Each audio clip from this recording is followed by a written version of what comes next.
Assalamu alaikum. Dear students, I am Sayyid Arsalan Bukhari, your chemistry teacher. Students, today we are going to discuss the last topic of this chapter, and the topic is about uses of noble gases. Students ये बड़े आसान से points आपकी book में लिखे हुए हैं, but इसमें डिटेल बहुत ज़्यादा है। तो चलें आपको बोर्ड की तरफ लेके चलते हैं और मैं आपको बताता हूँ कि वो सारी टर्मिनोलॉजीज़ जो बुक में लिखी तो हुई हैं लेकिन एक्सप्लेन नहीं की गई, तो हम उनकी एक्सप्लेनेशन भी देखते हैं। So let's start the topic of uses of noble gases. Students, we are going to discuss the last topic of this chapter, and this topic is about applications of noble gases. हम ये देखेंगे कि noble gases की uses क्या हैं, उनकी applications क्या हैं, कहाँ कहाँ पर नोबल गैसेस हमें इस्तेमाल होते हुए नज़र आते हैं। डियर स्टूडेंट्स, यहाँ पे मैं हल्का सा इंट्रोडक्शन आपको देना चाहता हूँ। नोबल गैसेस क्या होती हैं? हमने पढ़ा था कि नोबल गैसेस ग्रुप नंबर 18 या ग्रुप नंबर 8A के एलिमेंट्स का नाम है, मोनो एटॉमिक गैसेस।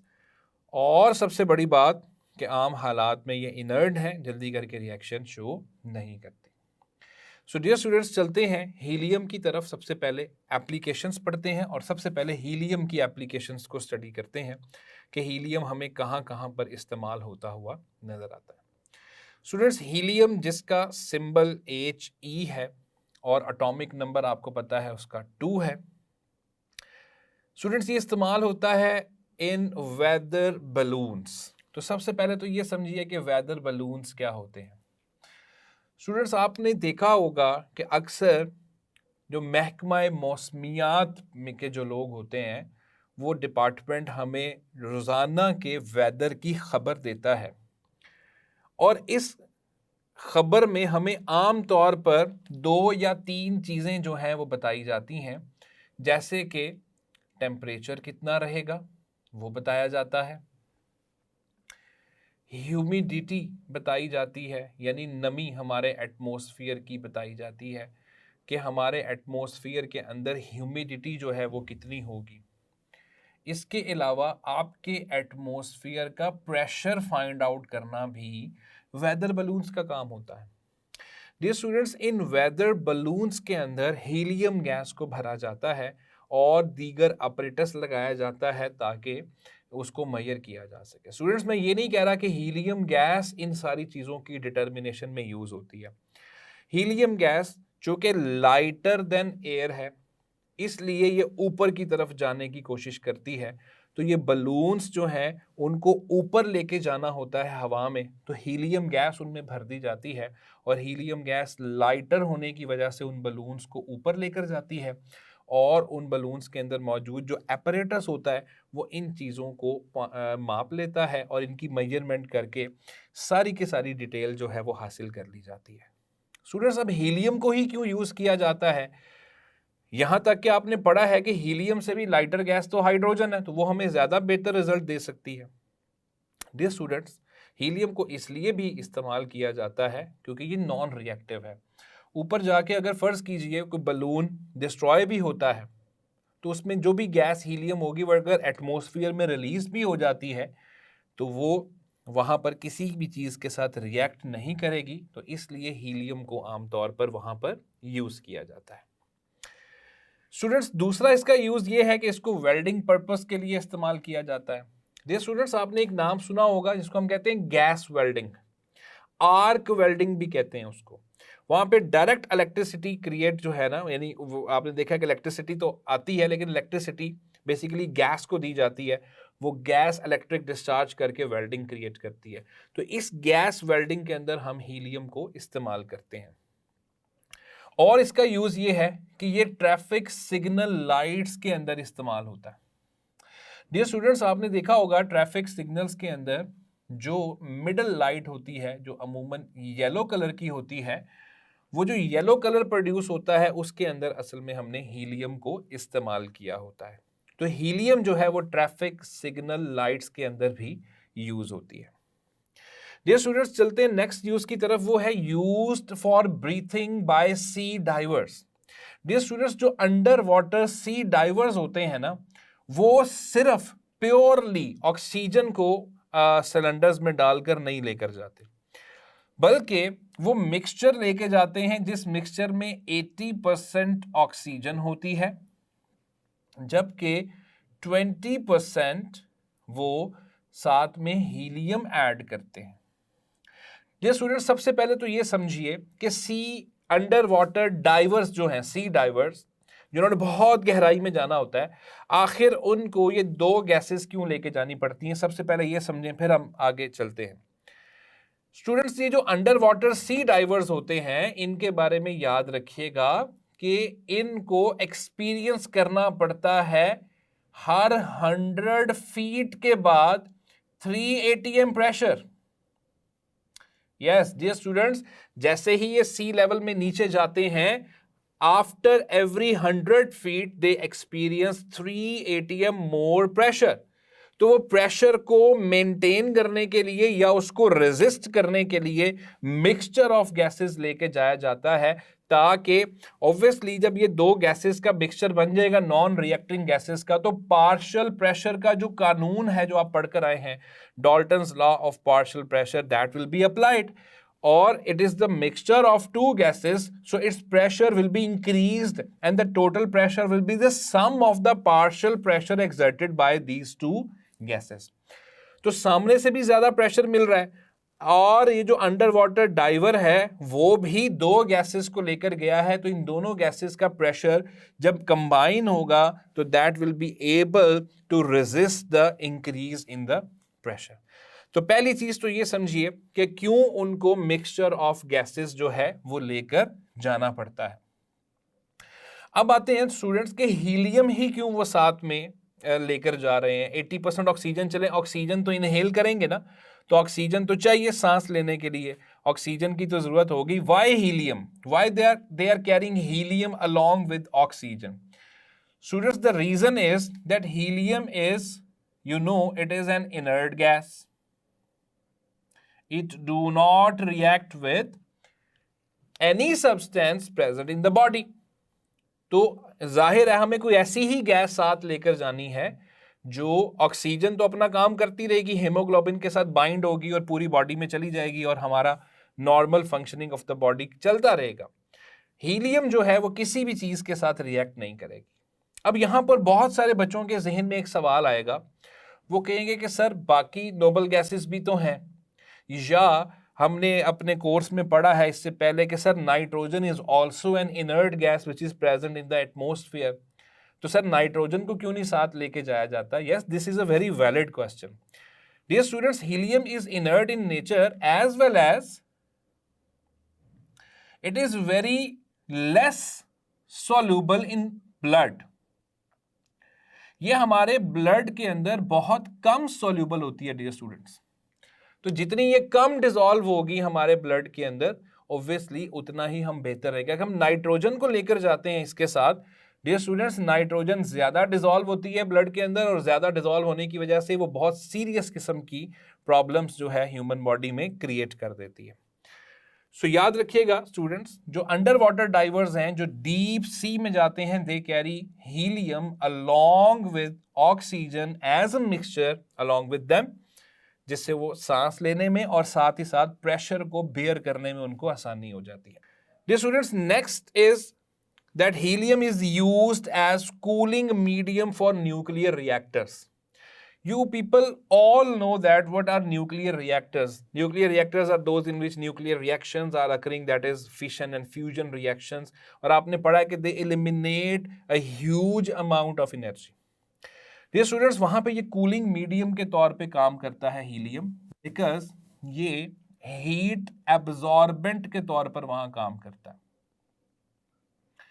सो डियर स्टूडेंट्स, हीलियम को वहां पे हम इस्तेमाल कर सकते हैं हीट एब्जॉर्बेंट के तौर पर, ताकि न्यूक्लियर रिएक्टर को की जो हीटिंग है वो बहुत ज़्यादा ना बढ़े, कूलिंग वहां पे जो है जनरेट होती रहे। So these are the uses of helium. Now let's move on to the next noble gas, that is neon.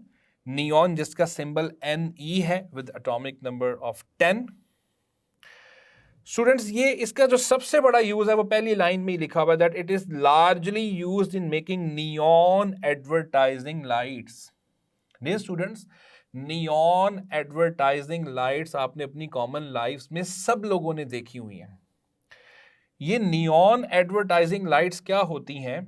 जब भी किसी जगह पर हमने कोई चीज हाईलाइट करनी होती है, for example you are going on a highway और अ मोटरवे, तो आप देखते हैं कि बहुत दूर से आपको चमकती हुई लाइट्स जो है वो नजर आ जाती है। Dear students, these lights are not normal ordinary lights, basically these lights are neon lights.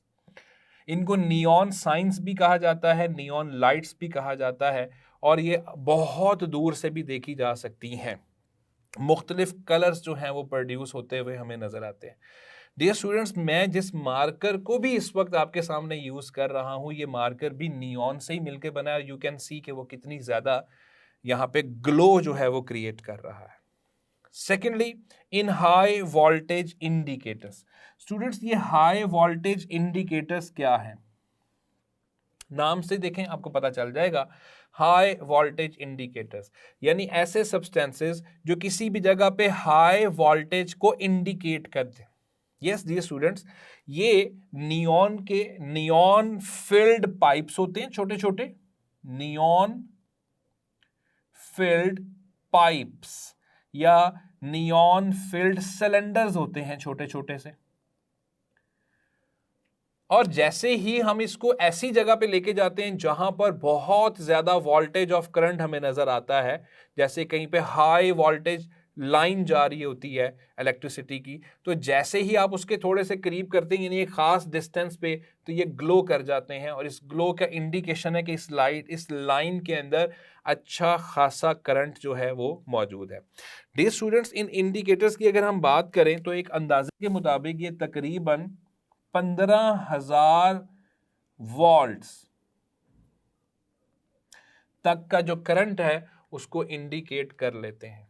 सो ये भी नियॉन से मिलके बने, वो इंडिकेट करते हैं, नियॉन में ग्लो क्रिएट होता है, उस ग्लो से हमें पता चल जाता है कि करीब जो लाइन जा रही है वो हाई वोल्टेज लाइन है। And TV tubes. Students, TV tubes क्या हैं? ये अब तो बहुत कम हो गया है, क्योंकि अब आपको पता है कि बहुत सारे नए mode of TVs, plasma TVs और एलईडीज आ चुकी हैं, लेकिन जो पुराने टीवीज होते थे स्टूडेंट्स, उनमें एक टीवी ट्यूब होती थी, और उस टीवी ट्यूब के अंदर हम नियॉन को इस्तेमाल करते थे, इलेक्ट्रिसिटी देते थे, नियॉन ग्लो कर जाती थी, जिससे मुख्तलिफ कलर्स टीवी के अंदर हमें नजर आ जाते थे। Students, next use is that neon and helium arc is used in glass lasers. Students, glass lasers क्या होते हैं? Glass lasers are the equipments, ये मशीन है, इक्विपमेंट्स हैं टू कट ग्लास। ग्लास को काटने के लिए हम जो इक्विपमेंट्स यूज करते हैं डियर स्टूडेंट्स, उसको ग्लास लेजर्स कहा जाता है। और इन ग्लास लेजर्स के अंदर भी नियॉन और हीलियम की आर्क यूज होती है, यानी गैस फिल करके वहां पे यूज होती है। उसको हल्का सा हम स्पार्क देते हैं, स्पार्क देने से उसमें हीटिंग क्रिएट होती है, और ग्लास लेजर्स काम करते हैं और शीशे को काट देते हैं। So these are the uses of neon. और मैंने बता दिया सबसे बड़ा यूज नियॉन का ये है कि वो नियॉन साइंस या नियॉन एडवर्टाइजिंग लाइट्स में यूज होता है। Moving onwards to argon. Students, argon का एटॉमिक नंबर 18 है, सिंबल उसका AR है। Is used in electric light bulbs. आप देखते हैं कि जो इलेक्ट्रिक लाइट बल्ब्स हम हमारे इर्द गिर्द लगे देखते हैं, उनके अंदर ये आर्गन जो है वो इस्तेमाल होती है। डियर स्टूडेंट्स, एक आम लाइट बल्ब में और इलेक्ट्रिक लाइट बल्ब और जिसमें आर्गन होता है, इसमें थोड़ा सा फर्क है। जो आम बल्ब है वो तो उसके अंदर जो फिलामेंट होता है उसकी वजह से चलता है, लेकिन आर्गन फील्ड जो होता है, जैसे ही करंट पास करते हैं, डिस्चार्ज ट्यूब वाला मैकेनिज्म होता है और यहां से लाइट प्रोड्यूस होती है। सेकेंडली, इन fluorescent tubes. Students, fluorescent tubes क्या होती हैं? फ्लोरेसेंट ट्यूब्स के बारे में हमने पहले भी यहां हल्का सा जिक्र कर दिया, जो चमक पैदा करती हैं, बहुत ज्यादा ग्लो क्रिएट करती हैं। स्टूडेंट्स, आप देखते हैं कि मुख्तलिफ जगहों पर, इवन हमारे घरों में भी जो ट्यूब लाइट्स हमें नजर आती हैं वो असल में फ्लोरेसेंट ट्यूब्स होती हैं। अगर इनमें आर्गन यूज होती है तो आर्गन आम तौर पे हमें वॉयलेट से कलर का, वॉयलेट सा, या एंड पे आप कह लीजिए वो पेल ब्लू कलर का हमें लाइट प्रोड्यूस कर देती है, फ्लोरेसेंस पैदा करती है। तो ऐसी ट्यूब्स जिनमें आप अमूमन वॉयलेट कलर या पेल ब्लू कलर प्रोड्यूस होते देखें तो आप समझ जाइएगा कि उसके अंदर आर्गॉन प्लेस की गई है। और ये सारा mechanism dear students cathode rays वाला ही मैकेनिज्म है, कैथोड ट्यूब की तरह ही ये काम करती है। Students radio tubes cathode tubes का ही नाम है, जस्ट ये रेडियो और फ्रीक्वेंसी और रेडिएशंस वगैरह के लिए इस्तेमाल होते हैं, तो इसलिए इनको रेडियो ट्यूब्स कह दिया जाता है। Otherwise the mechanism is same. आप इसे डिस्चार्ज ट्यूब समझ सकते हैं, जिसके अंदर लो प्रेशर के ऊपर गैस भरी जाती है। Students, a very important use of argon is that it is used in Geiger counters. Students, Geiger counters क्या है? It is the apparatus. It is apparatus to measure radioactivity. Dear students, you people know that there is a process which is called as radioactivity, in which elements emit certain radiations, including alpha, beta and gamma radiations. तो वो alpha beta gamma radiations को major करना कितनी radiations emit हुई हैं, उसके लिए एक एपरेटस यूज होता है which is called as Geiger counter या गाइगर एपरेटस। स्टूडेंट्स, ये रेडियो एक्टिविटी सबकी रही, पर्टिकुलरली इसके जरिए हम बीटा रेडिएशंस और गैमा रेज की काउंट जो है वो हम कर सकते हैं। So Geiger counter is the apparatus और equipment which is used to measure the amount of radio active radiations जो किसी भी एलिमेंट से एमिट हो रही है। Next is argon is also use in arc welding and cutting. Dear students, इसको हम पहले डिस्कस कर चुके हैं। Arc welding is also called as gas welding. तो ये जो आर्क वेल्डिंग है इसको हम गैस वेल्डिंग भी कह सकते हैं, और कटिंग का मतलब आप समझते हैं मेटल्स को कट किया जा सकता है इसी वेल्डिंग मैकेनिज्म के साथ। Moving on to the next noble gas that is krypton, having the symbol of Kr with atomic number 36. Krypton is used to fill fluorescent tubes. Students, ऊपर हम डिस्कस करके आ चुके हैं कि फ्लोरेसेंट ट्यूब्स जो हैं उनके अंदर नोबल गैसेस इस्तेमाल होती हैं, तो क्रिप्टॉन का भी यूज यहां से निकल आता है। स्टूडेंट्स, इसका जो एक फ्लोरेसेंस क्रिएट होता है वो आम तौर पे हमने देखा है कि स्मोकी वाइट कलर का क्रिएट होता है। तो अब आप समझ सकते हैं कि हमारे घरों में जो अक्सर जगहों पे हम ट्यूब लाइट्स लगी देखते हैं स्टूडेंट्स, वो स्मोकी वाइट ही कलर जो है वो प्रोड्यूस करती हैं। तो हम इमेजिन कर सकते हैं कि उसके अंदर क्रिप्टॉन मौजूद है। And in flash lamps for high speed photography. Students, ये बड़ी एक इंपॉर्टेंट सी चीज है, इसको प्लीज जरा गौर से सुनिएगा। Flash lamps for high speed photography. Students, flash lamp आपने देखा होगा, कैमरा जो होता है, कैमरे के ऊपर एक फ्लैश लगा होता है, उसको फ्लैश लैंप कहा जाता है। उसके अंदर क्रिप्टॉन को भरा जाता है, और इसकी वजह से क्या होता है डियर स्टूडेंट्स, जैसे ही कैमरे का बटन चलाया जाता है तो ये फ्लैश ऑन हो जाता है और ये मुसलसल ऑन ही रहता है। यानी क्रिप्टॉन वाला जो फ्लैश लैंप है वो बड़ी देर तक ऑन रहता है, क्योंकि हमने हाई स्पीड फोटोग्राफी करनी होती है। हाई स्पीड फोटोग्राफी का मतलब क्या है, आप फर्ज कीजिए कि आपके सामने एक मैकेनिज्म हो रहा है और आप मुसलसल उसकी पिक्चर्स उतारी जा रहे हैं और वो कैमरा से क्लिक किए जा रहा है without any kind of stay. तो इसको हम कहते हैं हाई स्पीड फोटोग्राफी, और इसके फ्लैश लैंप्स के अंदर क्रिप्टॉन इस्तेमाल होता है। ये एक दफ़ा जब जलता है तो देर तक ये चलता रहता है, जिसकी वजह से वो पूरे मोमेंट को आप आसानी के साथ कैप्चर कर लेते हैं। वरना आम कैमरे में आपने देखा है कि उसमें क्या होता है कि फ्लैश चलता है फिर बंद हो जाता है, फिर हमें अगली दफ़ा वेट करना पड़ता है, फिर फ्लैश चलता है फिर बंद हो जाता है। इसमें फ्लैश चलता रहता है और हम पिक्चर्स जो हैं वो क्लिक करते रहते हैं। Dear students, let's move on to the next noble gas, that is xenon, having atomic number 54 और symbol है Xe. Students, इसका एक ही यूज आपकी बुक में गिवन है, it is used in making bactericidal lamps.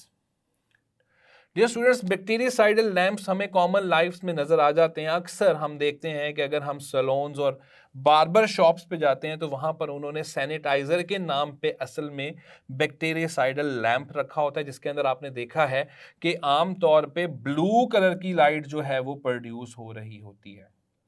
तो जीनॉन जो है वो हमें ब्लू से कलर का फ्लोरोसेंट प्रोड्यूस करता है, कभी कभार ग्रीन भी करता है, लेकिन एक खास इंटेंसिटी पे ये ब्लू कलर का फ्लोरोसेंस क्रिएट करता है। स्टूडेंट्स, अब उस लाइट से क्या होता है, उस लाइट से रेडिएशंस निकलती हैं, उन रेडिएशन से बैक्टीरिया बिलखसूस जो है वो किल हो जाते हैं, मर जाते हैं।